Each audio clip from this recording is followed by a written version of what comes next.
All right. October 27th, 8:30. We got a little bit of a late exit to Blacksburg this time. Campus walk, coffee, some breakfast. So recording this a little bit later. Tech wins 21-6. I'm Billy Ray Mitchell. This is Pat Finn. We are the Sons of Saturday, and we are here to talk about it. Patrick, how are you doing? Homecoming weekend, a lot of festivities, a lot going on. I saw a lot of – so we did a little drill field walk this morning. We did a big campus walk. It was fun. Checking out the leaves, reminiscing on all the studying, and fantastic Franks from Owen's Dining Hall. I did notice yesterday, Billy was like, hey, let's do drill field dialogue. What did we – oh, no, the drill field drill down. What did we acknowledge that was, unique about game day on Saturday? Saw a lot of class rings out there. I know it was homecoming. I was wearing mine. This is my 2017 battle ring. It's actually 40 pennyweight. It's pretty big. You could do some serious damage. But thought it was cool. Saw a lot of class rings on campus. Folks showing out. Another great homecoming. I love Maroon Effect homecoming in October. It's so awesome. You get the foliage, you get the good weather, you get the stadium absolutely packed. Yesterday, fans showed out a little bit better than Syracuse, which was nice as well. Longest win streak in the Pride tenure so far. Look, Tech won the game 21-6. Couple of areas of concern with this game, specifically on the offensive side. Defense played lights out. But got to kick it off with some Hokie haikus. I'll go with Pete McGee. Kyron trifecta. Hokies win streak, you betcha. Defense, they'll get you. Well done. He's been mixing in some rhymes. He's really taken his haiku game to the next level. Good for Pete. We got Frosty. New submission from Frosty. Hokies beat GT. No touchdowns allowed at all. First time since 2019. Defense, bend, don't break. Defense was lights out. Here's my headline. Here's my thought. The Hokies did not have their fastball. Came out sluggish, fumble on the first or second play of the game. Offense never really caught the rhythm. Offense, serious struggles. But, and again, 2 quarters where we're scoreless. With that said, Virginia Tech has not won games like this in the last 3 years. They just haven't. We haven't really had an ugly win. We were talking about this in Boston College, where if the game continued to trend the way that it did in the third quarter, we're like, okay, we might have to win an ugly football game. We just pulled away. The Hokies did what they had to do to win the game and cover. I wanted to call out a stat from Andy Bitter. He put out a tweet. Hard to believe, but this was the closest ACC win in Brent Pry's career. Blowout Brent's margin of victories. Wow, that's tough to say. In those games, 17, 17, 17, 28, 26, 38, 24, 21, and now 15. So an average margin of victory of 22.6 points. When he wins in the ACC, he wins big. Hokies are now 5-3 against the spread this year. They've covered in their last 4 football games. So, can have some gripes, but can't gripe too much. The Hokies win, and the Hokies are undefeated in October. Generally boring football game. Yeah. I think that's fair to say. But it was close. It kept people interested. Defense played very well. 17 punts across the board today. Yeah. Peter Moore punted it 10 times. He did. Get some ice in that thing. Yeah. Saw Pete after the game. I was like, Pete, do you like punting 10 times? He was like, yeah, kind of like going out there 5, 6, 7 times. But, 10, you never know what the game's going to be like, right? Miami, he only punted twice. We lost. Georgia Tech, he punted 10 times and we won. That's why it's a team game. You can't just evaluate one stat and make any assumptions off of that. But Peter had a great game. Jalen Lane had a great game, returning punts as well. I was really bummed that we had that field goal blocked because I wanted the 17-point minimum margin of victory streak to continue. It now has been lowered to 15, but still pretty unique statistics there from blowout Brent. I guess since it's a 2-possession win now, let's hope we can have another blowout at Syracuse so we can continue the trend, because I think three possessions is a lot more convincing than 2.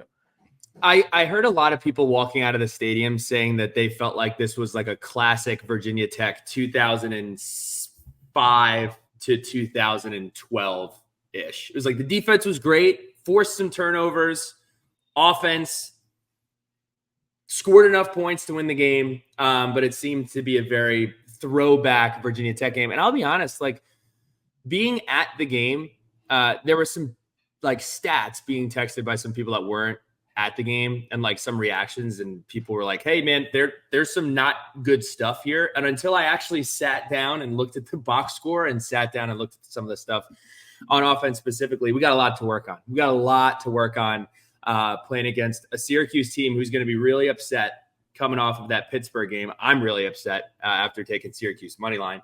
And then of course with Clemson in a few weeks. So do we want to move on to game day before we get into the nitty gritty here? I see you have two stats here, and I'll set you up for one of them.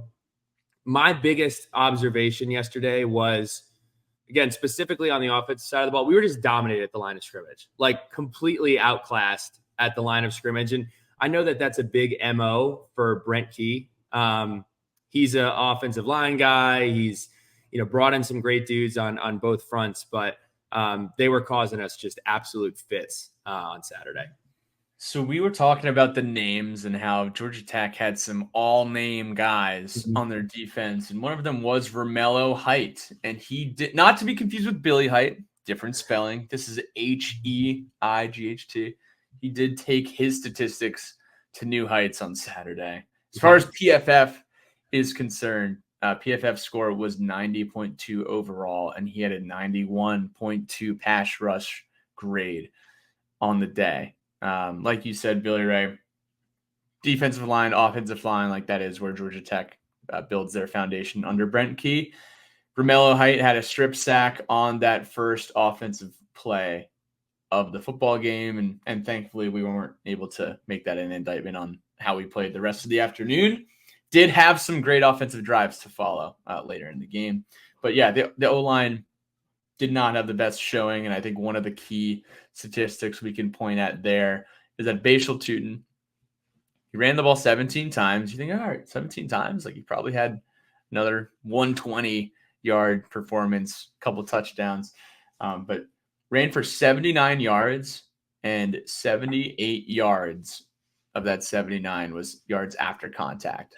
So clearly did not have the holes, the holes where you could drive a truck through that he did have last weekend versus Boston College.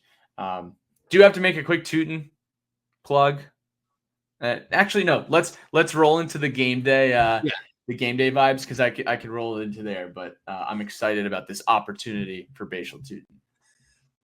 So game day, I want to say this: the fans were great. Like it was loud for a very large portion of the game. It was definitely the loudest game of the year, in my opinion. There were multiple times I looked around and said, it is seriously loud in here. Fans stuck around for the most part.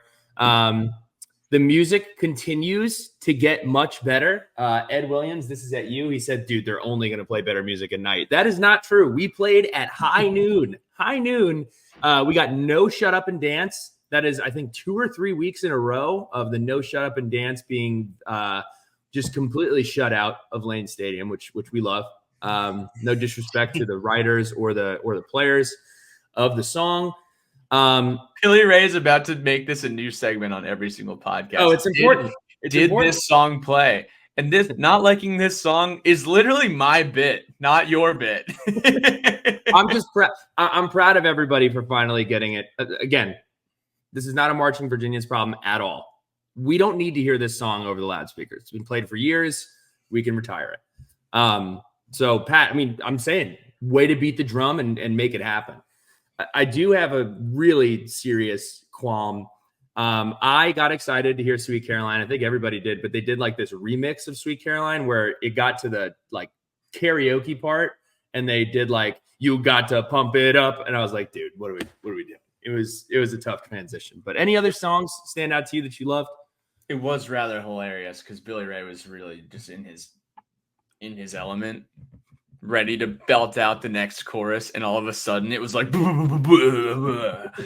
and 10 seconds later, Georgia Tech snapped the football. We were on defense, at the time.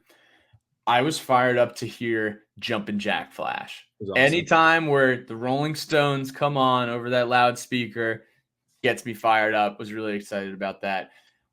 After the big Bashal Tootin run, where it was his biggest run of the game, what was it, for 41 yards, my mom turns to me. She's like, hey, they need to play Who Let the Dogs Out every single time Bashal Tootin breaks off a big run. And I was like, Mom, I love that you just said that. It was It was a great mom observation. So that was awesome. I know something was missing. I guess it has been missing all year. That I don't know where it's been. We haven't picked up on it until I heard a lot of people say it. Where is the keys come out and it's we haven't gotten it all year. I don't know where it is. We're calling second plays, second down plays, key plays. It took us a while to get Sandman right. Took us a while to get Outsiders right, Johnny Cash. Like we took a couple weeks to figure that out. This is stuff that we've been doing for years, and we have to have this. We have to have this dialed in. I mean, we can't be missing on this. I mean, every single Sunday, every single NFL team on third down plays, AC/DC. Like we do that on third down. That's what we do. I don't know if we need to get like Griffin Parker out here with a duck call or something. Like we can't not have that on game day. So please figure that out. The turkey call, especially at night, I think, again, this is just one man's opinion, I think it's intimidating. Now I know Hokie Bird, at face value, not the most intimidating looking mascot, right? There's probably a myriad of more intimidating mascots out there. However, I do think the Angry Gobbler turkey call. Yep. I mean, I wouldn't go near an angry turkey who's gobbling, So need to see that back, especially with Clemson coming into town in a few weeks. I thought the post-game tailgating was electric. I thought the pre-game tailgating was electric.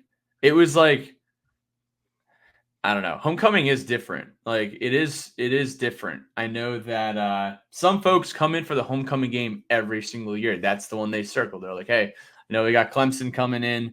Maybe there's a big game at the beginning of the year, but people always say, I come from the homecoming game every single October, and it's been really great over the last few years. I love when it's Maroon Effect too. So a lot of fun. My only gripe was noon. The tailgate for the game was so great and it was so short. But that was my only gripe. I wish it was 3:30. Yeah, what can you do? I feel like we've been blessed with some good kickoff times. Weather was great. Unbelievable weather game. It really was. Very well done on the weather. I have a few more things here. Went to Tots.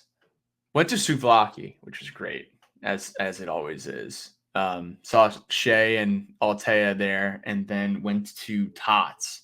And the first guys I see walk into Tots, I see Kevin Drones and Christopher Lester. They're there with Blaine Fink and her dad. And Kevin Drones is hilarious. He was cracking me up. He's like, hey, listen, this is my first time at Tots. I was like, wait, no way. His first time at Top of the Stairs. I guess because we haven't played that many noon games in Lane Stadium since Kyron's been the quarterback. And Kevin was talking about going up to Syracuse next weekend, but he was like, hey, this is my first time at Top of the Stairs. Hey, I already had one of those rails. You got to be kidding me with those rails. I'm like, what do you mean? He's like, people have been talking about these rails. Like, I just need to try the rail. Oh, it'll get you good. I got a name for you for the rail. The Virginia Shirley Temple. That wasn't anything. All right, I'm from Texas. And so he calls it the Virginia Shirley Temple. He's like, you write that one down. And I said, I'm telling this story on the podcast. That was funny. And he was fired up about Kyron's hat trick, running for one, throwing for one, and receiving one. The Blacksburg special, the Hokies special, whatever you want to call it, was dialed up. And so it was good to see him and Christopher Lester up there. Tots was awesome. Tots was great.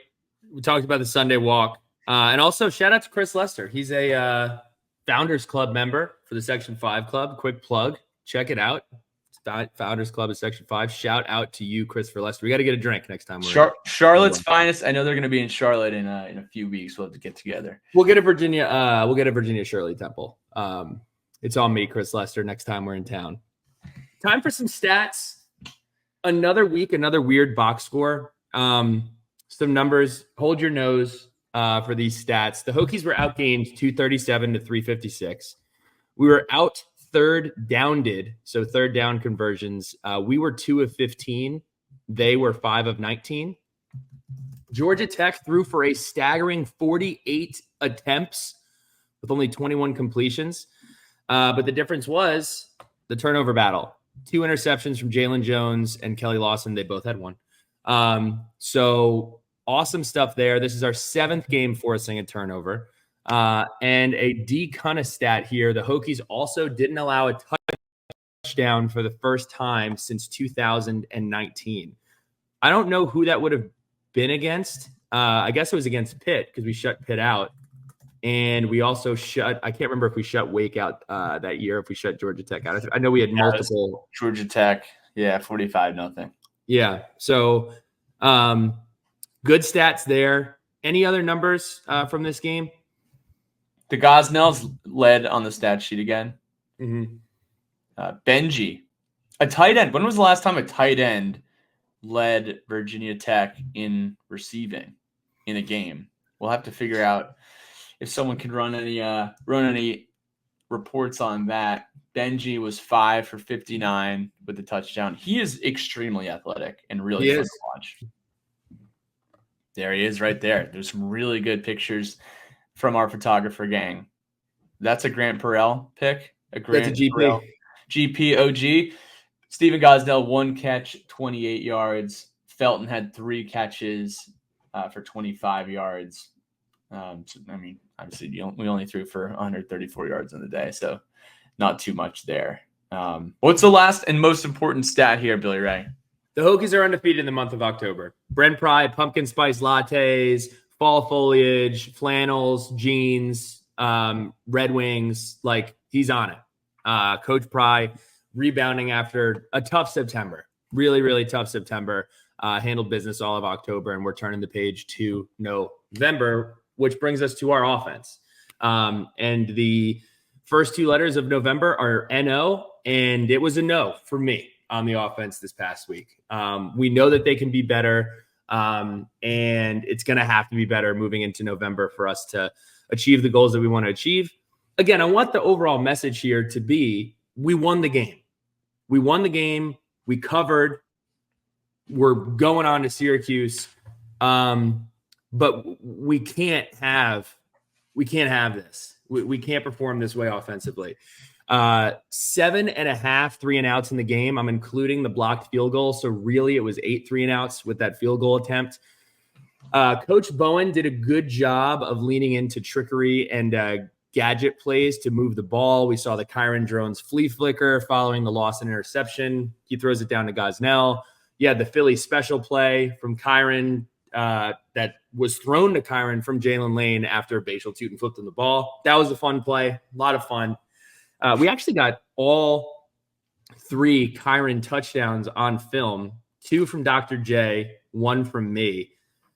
I don't know if this has ever been done. I'm assuming it hasn't. Kyron drones, rushing touchdown, passing touchdown, receiving touchdown.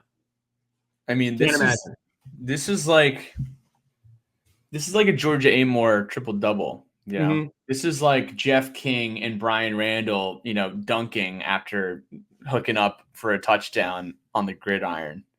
It's pretty interesting that at these Tech games, these last 2, we've seen something we've never seen before. We've seen the Bashal Tootin game. We've seen the Kyron Drones game. We saw, even though it came up short, the Rutgers comeback. It's been an eventful year in Lane Stadium thus far. Great defense. The Marshall catch, the Marshall catch on both teams was unreal. So yeah, a lot of crazy stuff happened at Lane. Tech was, as we said, 2 of 15 on third down. We had 103 yards rushing, which is the least that we've had on the ground since Vanderbilt, where we had 75 yards. That is still disgusting that we rushed for 75 yards against Vanderbilt. But hey, they only lost to Texas by 3.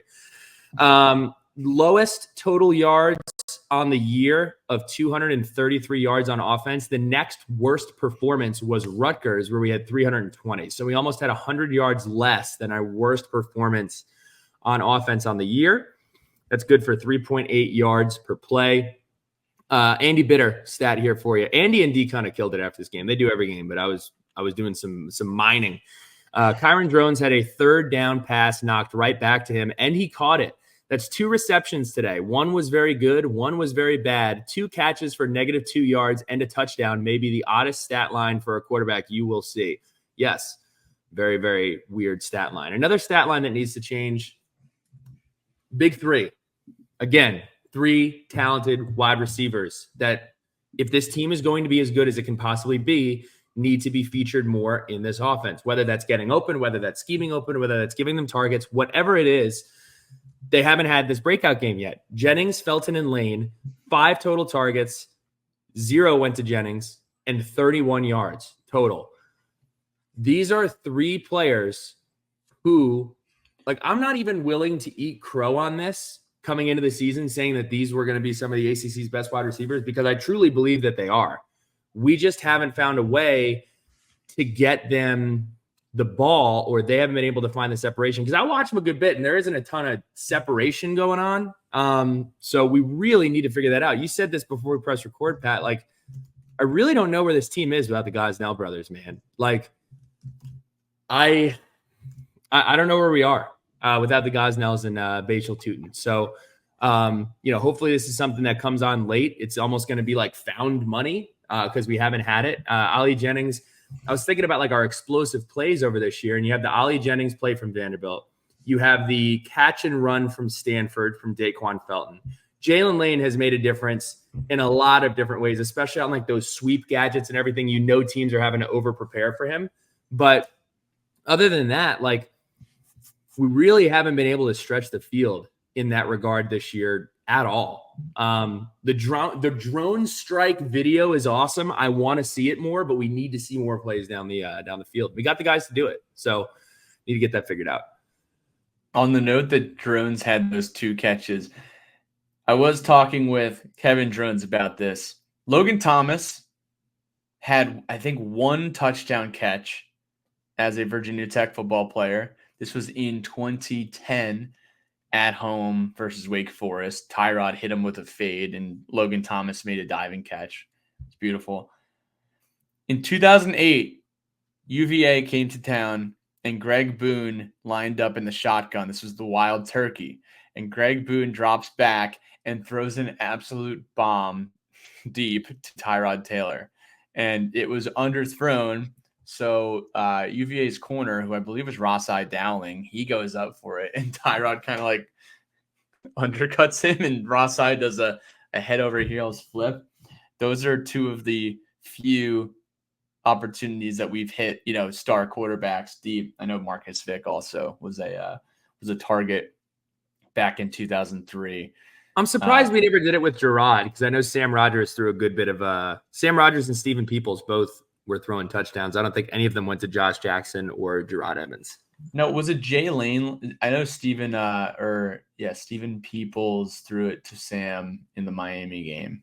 No, Sam Rogers threw it to Isaiah. Sam Rogers threw it to Isaiah Ford once, and Stephen Peoples, I don't remember who he threw it to. Maybe it was Cam, maybe it was somebody. It wasn't a quarterback. I know that. Who threw the touchdown last year? Was it Malachi Thomas threw the touchdown in the Syracuse game? Yep. A lot of fun. Always enjoy seeing that. Who was the left-handed quarter? Was Isaiah left-handed? He is a lefty. Did we ever roll him out and he might have been involved? I think he threw it, but we didn't convert it. Can't really remember, but trick plays are fun. You know what else was fun?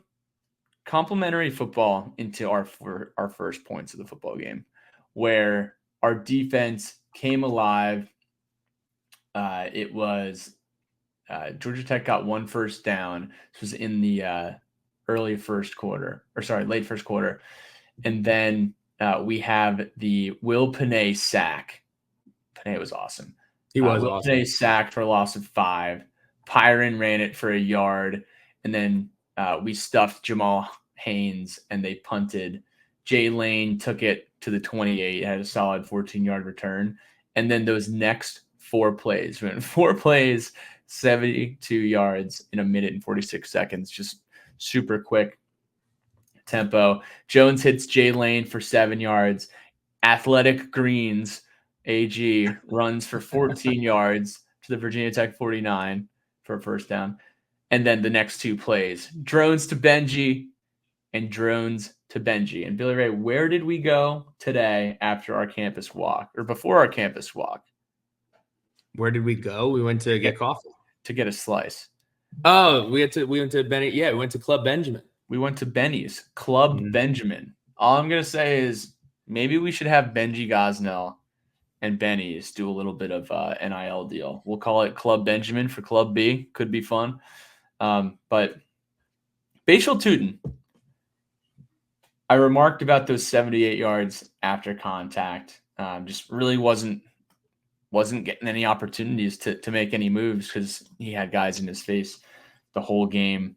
But I do know that him and both Xavier Chaplin were dinged up after Saturday, and Pry said in the presser that they'll figure out what the evaluation is going to look like on Sunday. So hoping that both Xavier Chaplin and Bashal Tootin are all right and ready to go for Syracuse, and if they're not, that they have a speedy recovery. But did you have anything else that you wanted to add for the offense here, Billy Ray? No, nothing with the offense. If we look at the defense here, if I had to pick nits, because I'm about to say a bunch of positive stuff, we only had 2 tackles for loss and 1 sack compared to Georgia Tech's 11 tackles for loss and 2 sacks. And that Georgia Tech also, they clearly watched a lot of Rutgers film and were running a lot of that like rollout, option, pass, run, dump off play that we saw against Rutgers. I mean, they probably ran it like 5 or 6 times in the first half. Pretty effectively too. But their quarterback play was atrocious. Georgia Tech's. It really was not good. I do think this is a completely different game if Haynes King is able to play football. Yeah. And again, hey, our offensive game plan might be different. I think it would have been completely different if we have a guy like Haynes King on the other side of the ball. On the second half, Pyron missed Eric Singleton deep several times. Number 2, there was a time earlier in the game we were just like, holy moly, 2 was wide open, naked downfield. Well, Penne also saved the touchdown on the play that he had a sack. They would have had a walk-in touchdown. I think it was their tight end who was in the middle of the field just completely by himself. Because I wasn't watching Penne. I watched the middle of the field. And I literally buried my head in my hands because I was like, this is a touchdown. And then the place goes nuts. And, we got baguettes and bag of quarterback over in the backfield, which was great. So shout out to France and shout out to Wilfred Penne. Georgia Tech's second half drive chart: 3 and out, 3 and out, 3 and out, interception, punt, turnover on downs. 4 times in a row, turnover on downs. So pretty, dare I say, unbelievable effort from the defense. I don't care if you got, I don't care who's playing quarterback. To have that kind of impact on a game, really, really awesome. I felt great every time the defense was on the field. Leading tacklers: Keonta Jenkins, 10 tackles and 2 TFLs. Mansour Delane, 8. Jaden Keller, 8. Jaden Keller had a really, really good tackle early in the game, saved a first down, got him just full extension, got the guy by his shoestrings. He had a solid performance yesterday. Caleb Woodson, Sam Brumfeld, 7 tackles each. We already talked about Wilfred Penne. I do want to just give a shout out to Peebles. He does a great job of disrupting plays and blowing stuff up. You're not going to see it in a stat sheet. You're not going to see it on the TFL sheet as much. You're not going to see it in the tackle sheet as much. Like, he is super disruptive and in making backs bounce outside, making backs have to make the first guy miss or just completely avoid the guard or center who got blown up in the backfield. So Aeneas Peoples has been a great add to this team. Georgia Tech ran the ball for only 96 yards on the day. Bit surprising from a school like Georgia Tech, who's got, some big uglies up front. Jamal Haynes, their back, who has had a pretty good season, definitely kept him in check. 18 carries, 47 yards, 2.6 yards per carry with a long of 17. The long was 17 on the ground for their entire team. Mm-hmm. And this defense, generally speaking, 3 wins in a row, a combined 34 points has been given up in 3 games. Yeah. It's pretty awesome. We come back from Miami. Miami scores 38 points down in Miami Gardens. Go out to Stanford, rest up, get the bye, and it's been smooth sailing. Just 11.33 yards or points per game surrendered, which is incredible. And they're still doing this with, Stroman goes down super early in the season. You're trying to figure out your linebacking rotation. You added a defensive tackle starter who is taking up a lot of time. So I really have to tip my cap to Coach Quinn, Coach Price, Coach Marv, like Coach Jones. That whole unit has done such a good job in figuring out the right recipe of guys to be in there and getting the most out of them. So we also had 4 turnovers on downs. And one of them was an interception, but it was on 4th down. So our turnover on downs came on hour 17, on Georgia Tech's 39, on hour 24, and on hour 41. This was to close the game out. So awesome job there. On special teams, you already talked about it. Peter Moore, 10 punts with 50% of them landing inside the 20. Really good job there. Jalen Lane had some nice returns. He had 65 yards on 7 punt returns with a long of 25. He's close, man. He's close. I think he's going to pop one of these off pretty soon. I also think if we don't tighten it up, we're going to get a punt blocked here. Like, I'm serious. I'm like on pins and needles with our punt team because we have 1 or 2 every single game that are very close to getting blocked. We have to get that right. And then John Love with the rare field goal. You can't call it a miss. It was blocked.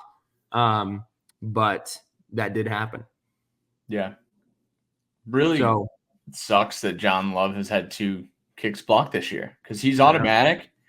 But I know we talk about the special teams blunders. There's another tally on the special teams blunder count here for the 2024 campaign, unfortunately. I was confused about? We did come on. I guess we'll have to give him some flowers. Aiden Burr, America's sweetheart, who went out there and beat Florida State in Dublin in week 0. Came out there, missed a couple early and then made the game winner, beat Florida State. Gave a great interview. Has had a tough year. Was batting .500 as a field goal kicker. When I saw him go out there for a long of 51, it's like, oh man, Brent Key, like he's really believing in his guy. Must have been, crushing it in warmups or in practice this week. And Aiden Burr nails it from 51. He was 2 of 2 on the day. He had all 6 of their points. So congratulations to him on having a solid day. But their number was 29 yards, over 29 yards. I think they were like 1 of 6, and his other field goal was 34 yards. So he was great. I mean, there you go. Good for Aiden. But game ball to Jay Lane. He looked great on punt return, and game ball to Peter Moore as well. Game balls. Wow. Yeah. Great. How many game balls did we get? I mean, we had 3 homecoming kings and queens. How many game balls are we giving out today? I was going to say, we'll give the game. We'll give 2 for the offense. Yeah. All right. Yeah. Okay. Yeah. We don't give out game balls this season. We haven't. If I'm giving a game, this is a good debate though. If we're giving out a game ball today, who's getting your game ball? Just 1. 1 game ball. Shoot. I mean, honestly, like, I'll give it to Peter Moore. Like he punted 10 times. He flipped the field every single time. Okay. It was extremely consistent. Like if you have a guy who goes out there literally 10 times, like you have to bat 1,000. We've had some blunders on special teams this year. The fact that he went out there and, pinned them inside the 20 on 50% of his punts, had a long of 57. 490 punt yards in one day is enough for a game ball. That's a lot. I'm gonna give my game ball to the rare coordinator game ball. I'm gonna give it to Chris Marv. Great job, awesome October. So I'll give it to Chris Marv, and he can chop it up into like 50 different little segments and hand them out as he sees fit. Chris Marv or Reggie Jackson, Mr. October. Grant Watson lines. Here's how we panned out. The Hokies defense interceptions. The line was a half. We had 2. So that Did we shout out Kelly Lawson for picking off Pyron again? If it was Pyron, I don't know if it was Pyron. I think it was Pyron. Okay, great. I think it was Pyron. I'll tell you what. He's a scary dude running with the ball. Number 0, like 6'9", just kind of looks like Spider-Man out there. I mean, he's just doesn't look like somebody I'd be very interested in tackling. But the Hokie defense over a half interception. They had 2 Tootin rushing yards. The line was 119. We needed 129 to break the record. He finished with 79. No. It was 129 to get 1,000 for the year. 129 to get 1,000. Thank you. Hokies first half spread -6.5. Hokies were up 14-6 at halftime. Great job. And then Drone's total rushing and touching and passing touchdown 2.5. That did go under, but he had 3 touchdowns by land, air, and sea. Wow. So planes, trains, and automobiles. So he's a triple threat. Shout out LeBron James, Russell Westbrook, and Georgia Amore. Look, my summary here, again, won ugly. Didn't know we were capable of winning ugly. We had not seen it yet. And Tech comes out. We really need to handle our business, which is win every single game. We also, if you start playing this game of like looking around the conference and seeing like, okay, how can the Tech find their way into the conference championship? We really need Pitt to beat SMU. And then we really need Clemson to beat Pitt. That's what we need to happen. SMU was pushed to overtime by Duke this past week. Duke must have been getting ready for exams or something, so they, couldn't finish the job. But we really, really need those teams to lose. And if you look at their schedule, there aren't a lot of opportunities for them to lose coming up. Any other quick, before we go to letters and lunch pail, observations from college football this week? Florida State sucks. Wow. They're just a really, really bad football team. Got absolutely railroaded by Miami. LSU playoff game. Texas A&M is going to the playoff. Barring a catastrophic implosion, they will be going to the playoff. UVA absolutely embarrassed by North Carolina at home. Like no fans in the stands. I feel for my guy, Blake Malasek. He was out there for the game. He did promise that if UVA lost, Jake Malasek, not Blake. Jake Malasek. He promised if UVA would lose, he would get drunk on the corner. He did do that. He did post about it. But it looks like he had a fun time, hung out with Kyle Guy. Shout out to him. I don't wish he had a better team, but a guy like Jake deserves to see some winning football. So I hope he has it one day, just not at our expense. 100%. Could not agree with you more. I also want to point out, because I love reading the Bill Roth late hits at Bill Roth 2020 on X. Hokies were +2 in turnover margin and had 3 fourth down stops.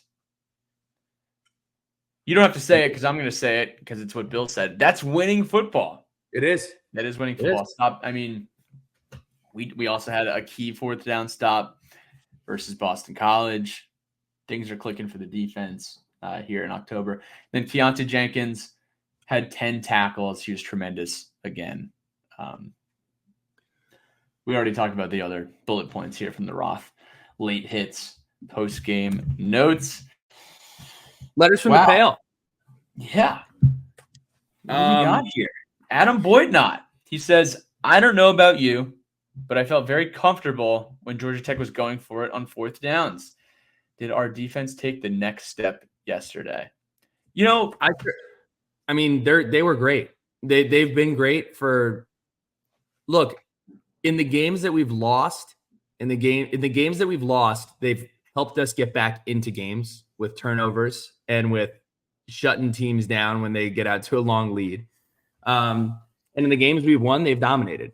So again, like this like character story arc is very much from like the heyday of Virginia Tech. Now, if we can just get to the point where our offense is as explosive as our defense is, we can really do some special things. So, you know, our defense has been, man, I really don't think it's talked about enough because we're either complaining about stuff or Bashal Tutin is getting all the airtime. But the defense really, I completely agree with you. Anytime that the defense was on the field, I felt great. And to be fair, anytime that Georgia Tech's quarterbacks were on the field, I felt fine too. So yeah, I don't know if I'm ready to anoint the defense yet. Until we have Kyle McCord did not look good at Pittsburgh. Like he looked awful, right? You throw 3 pick sixes in one half. You're like, wait, what's going on here? Is he okay? We got Kyle McCord and we have Cade Klubnik in back-to-back weeks, right? Mm-hmm. We did not play a Haynes King-led offense. Haynes King is completing 71% of his passes this year. Georgia Tech quarterbacks on Saturday were 21 of 48. Pyron at one point had 7 incompletions in a row. Like he could not hit the broad side of the barn. He couldn't hit, the ocean from a boat. It was really, really tough. Just totally missing his receivers all day. So to me, what's impressive, and yes, in the month of October, we benefited from playing some pretty subpar competition. But if you look at it, like when we played a really good team, we forced Miami to turn the ball over 3 times. They had 508 yards, but the defense still did a good job taking the ball away. We played Diego Pavia, who at the time I was like, oh, what a fun story. This kind of like, this is his one shining moment. Seems like he has a shining moment every month at this point. So, the stats read really well for our defense. I feel really good about where we are. I feel as good about our defense right now that I have felt since 2019. I feel like our defense directly impacts games every single week. If we capitalized more on the offensive side of the ball, you see what it looks like against a team like Boston College. So, or a team against Stanford. And I think Syracuse, good opportunity to continue to mold that narrative. Mile High Hokie, wonder where he's from. Where was this mid-yardage passing game? We didn't do much to soften up the D when they filled up the box, stop the run. I completely agree with you. I don't know where it is. I think Aiden Green the last 2 to 3 weeks has really come on as a difference maker. I'm still waiting to see the Daquan Felton and the Ollie Jennings show. Like Ollie Jennings was out there. He was out there in the first quarter. And we have a ton of receivers that we rotate in and play, but we haven't seen that deep down the seam stuff. And the middle of the field is, when was the last time we really attacked the middle of the field? Boston College, we just ran all over them. Stanford, we saw it a good bit. It just hasn't really been part of our toolbox this year. So need to find a way to do that. And I'll say this too. I don't think our wide receivers are getting a ton of separation. Like when I'm not a wide receiver coach, never played wide receiver. We don't have a ton of separation right now. I would like to see us move the pocket a little bit more. I think Kyron's at his best when we do that. There's no, he is. So I'd like to see that a little bit more. He also asks, how big of an opportunity is this for Malachi Thomas? I hope Bashal plays. I also think this is not dramatic. Like the way our offensive line played on Saturday is dangerous for people holding the ball. It was just it was bad. And again, we've seen that they're capable of playing well. They did it against Boston College. They did it against Stanford. we can't have that. We don't have I don't want to say we don't have the firepower, because I think we have the players to do it. We just haven't shown the ability to overcome situations like that, aside from our defense just having to completely shut down another team. So I don't know how big of an opportunity it is, because every game this year, anytime that Bashal Tutin hasn't been running the ball, there's been a stark drop off of production. So we maybe shall see. Depends on how serious Bashal's injury, non-injury ailment is. Pete McGee, another question. Our opposing team's worried about the deep ball. Every time I see a deep ball, I just think overthrow before the receiver even comes open to the screen. Would love to connect on some of those. I would love to see, I'll say it. I would love to see us lay out for some of those balls that are a little bit overthrown. Again, I really don't know who to blame, and I'm doing air quotes when I say blame, because we're winning these football games, but the lack of the ability to convert on these long plays down the field is something that we saw in droves last year following that Pittsburgh game, and we have not done it. And I know that the profile of this team is a little bit different with Bashal Tutin and kind of what he's been able to do this year, and there are so many different wide receivers that can play. We just need guys that can play and put up numbers, because we haven't seen it outside of the brothers Gosnell to this point. Again, I think Aiden Green is one of those guys who, when it is given the opportunity to make a play, he makes a play. He's fast. He's smart. Smooth. He's smooth. I saw a Tavion Robinson comparison to him in our YouTube comments. I thought that was great. Aiden Green's bigger than Tavion Robinson by a pretty large margin. I don't remember Tavion Robinson. I think he's like 5'11" or 5'10". I don't know why I remember him being taller than that, but he is not. Nothing against people under 6 foot. I do want to be inclusive, but would love to see him get more involved, because he's grown a good bit as he's gotten more and more opportunities. Last one we'll take here is from Frosty. Not quite the season of the snowman yet. It is coming. Let's hear your thoughts on how the red zone defense has improved since the beginning of the Pry era. I think that a lot of this has to do with the amount of guys, especially in our second level, who have played a ton of ball and played a ton of ball together. Again, I miss Stroman. I think he makes a big difference. But you look at Keontae Jenkins, Mansour Delane, Jalen Jones, Mose Phillips, Dorian Strong. Like, these are all guys who have played a ton of ball together. You look at linebacker play, we've shored up who needs to be where for the most part. I think that's made a big difference. Making teams grind for yardage. On defense, we're seeing a lot of like 2nd and 8, 2nd and 10, 3rd and 5, 3rd and 6. They're not getting plays in chunks. You're making them have to meticulously move the ball down the football field, which increases the chances of them making a mistake. And again, Virginia Tech, one of the best red zone defenses in the country. Like, that's not like hearsay. That is a stat. I haven't looked up where we rank. When the statistics come out, I'll update that on our preview for Syracuse. But they've done a really good job of this bend, don't break mentality. And again, you can call out and point to, well, here's who we're playing. Well, we're only going to play the people on the schedule. And the teams that we played are the teams that we played. You can look all around the country at teams who are struggling with inferior talent.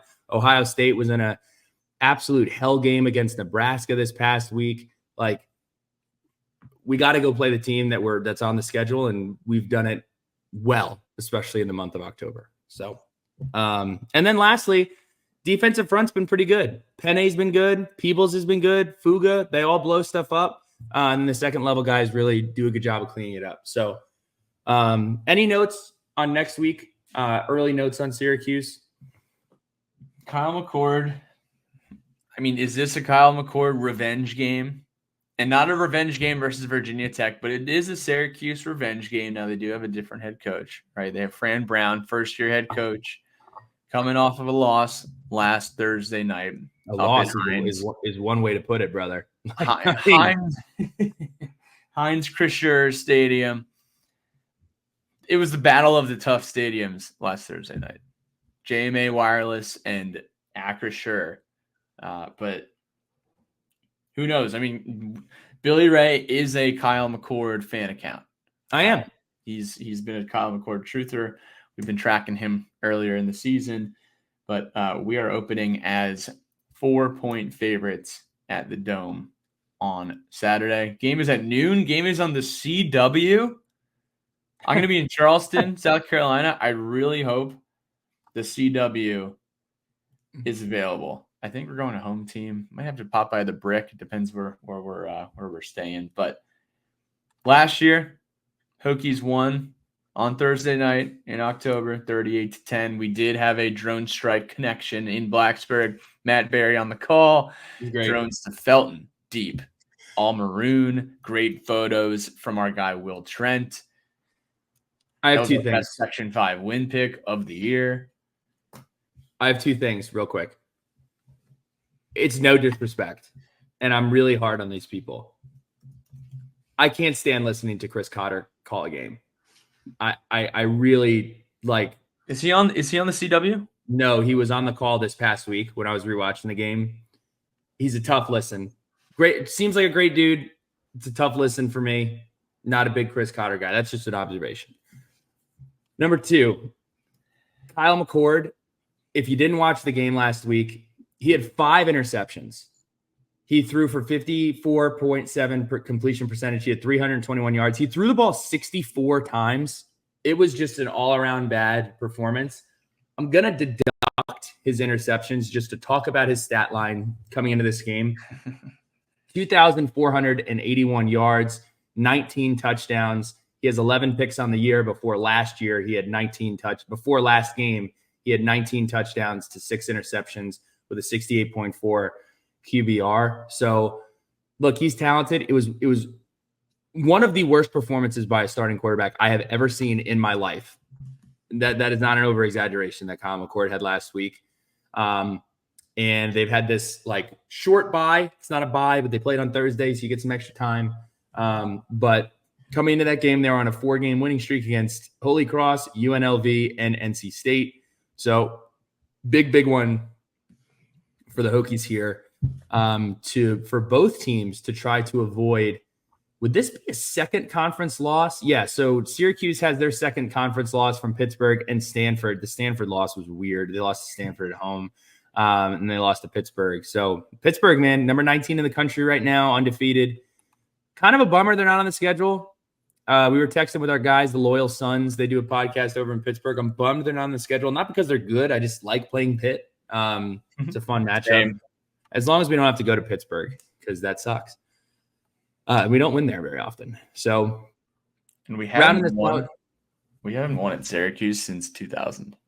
We haven't played there that much, to be fair. But the last time we did go up to the Dome was not a fun party.